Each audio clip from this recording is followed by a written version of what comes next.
Hey guys, it's Milliepex. Do you guys want to deal in upwards of 5,000 to 7,000 damage a tick while boosted with the auto axe? Well, this is the video for you. With this build, you will be able to solo Eno 6 with very minimal boosts by yourself without dying. Simple, easy, affordable. That's all this is. Before we get into the build, just to prove to you guys how strong this build is, we're going to go ahead and solo Encrypted real quick. So just to show you guys how tanky this build is, we can easily out-tank the Sheep Squatch here, the Imposter Sheep Squatch, just by occasionally popping a Toxic Goo or a Stim Pack. It's really not a big worry. And we're actually able to go ahead and tank all 3 pylons at the same time while only having to pop a goo once every couple seconds. So we're just going to run around and grab the rest of these real quick. And now it's vulnerable. And we are not boosted. And look at that damage. That damage is insane. We're not hitting a weak point, and we're hitting for 800 a tick, which is massive.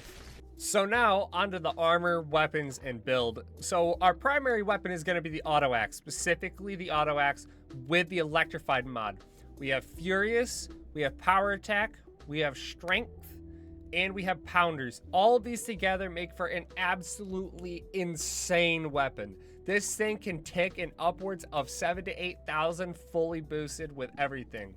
Now moving on to our legendary perks, we run all special stats with the Feral Rage perk. Now these aren't necessary, but they do help you to have a more relaxed build as well.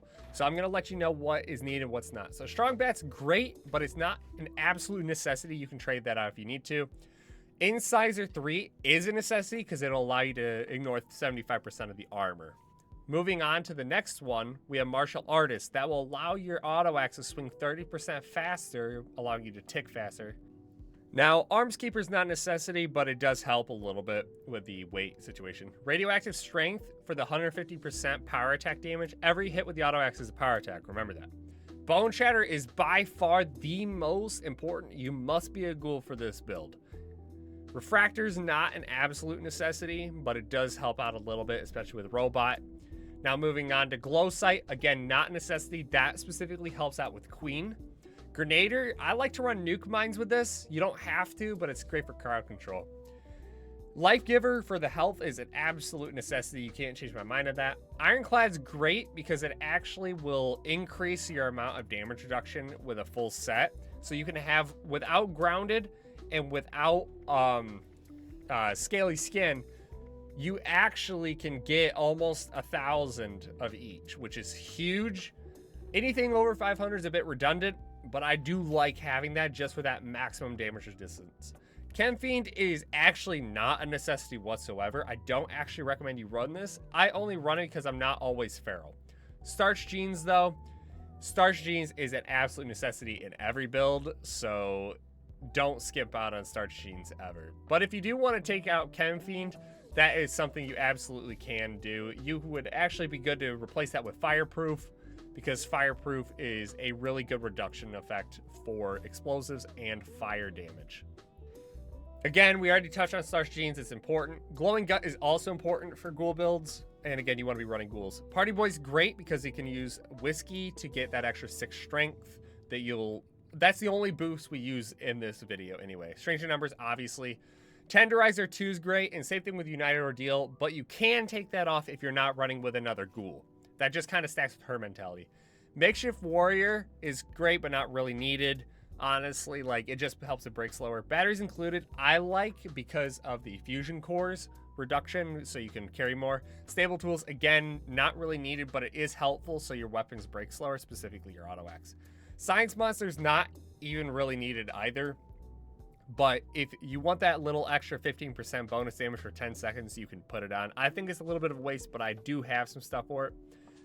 Now, you could replace that with Demolition Expert. If you are running nuke mines, that would be helpful for crowd control. Action Boy is great for the AP regen. Gunslinger Expert 2. Now, this is important. The Gunslinger, the Gorilla Expert, and then Gorilla Master. Those perks are amazing and an absolute necessity. Now, Action Ghoul 3 is pretty good too. I think we could use that. Bloody Mess and Ricochet, I think, are both necessities personally. Same thing with Class Freak.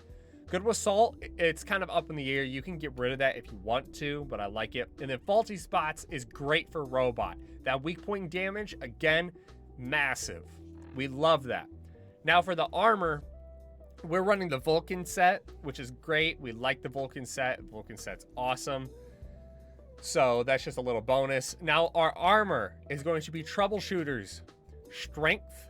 Through hiker is great because I like to not have to run traveling pharmacy or the through hiker perk. And then the most important one is reflective. Well, not most important, but reflective, strength, and troubleshooters are the most important ones here. You can replace out through hikers as you wish, but these perks, these legendary effects are actually going to really help us out in the boss fight. So now we're at the boss fight. A little tip here: as soon as you hear the voice, if you get inside of your power armor, you can actually negate the insta-kill effect. So that will allow you to get up right behind the robot and cripple its battery. And we can do that with the Bone Shatterer perk. That's why you must be a ghoul. So now we're gonna go ahead and we're gonna pop a whiskey for that extra little bit of strength. Now we're not popping anything else, just a whiskey. And what you'll notice here is we can go with bobbleheads and whatnot. We're gonna instantly cripple this shield system. Now we can just walk straight around it and look at that damage. 3,400. We tick up every time and we're just dealing so much damage to that thing. That thing did not stand a chance. And that's solo. Could you imagine getting a couple buddies together and just absolutely demolishing this thing? I've seen this robot die within half a second. As soon as it was vulnerable, I've seen it die. That's how amazing these builds are, and I recommend that you use them. But anyway, thank you guys so much for checking out the video. It would mean a lot to me if you could leave a like and maybe even subscribe, because this is a newer channel and I'm trying to get it to grow. This isn't my first time running a YouTube channel, but this is my Fallout channel, and I really, really, really would appreciate you guys helping me out with that. So thank you guys so much. Again, grab a whiskey. They're the easiest boosts that you can pop here. But again, you could run bobbleheads and like meat bonuses if you want. And if you are an herbivore, you could pop an herbivore mutation so that you're able to take that meat bonus. And just notice real quick, we do have 47 strength, which is quite a bit. But anyway, I'm done. Thank you guys so much for watching the video. It really means a lot to me that you guys check this out. Look at this weapon. This is what you want. Memorize it, memorize it, memorize it. Have a great day, y'all.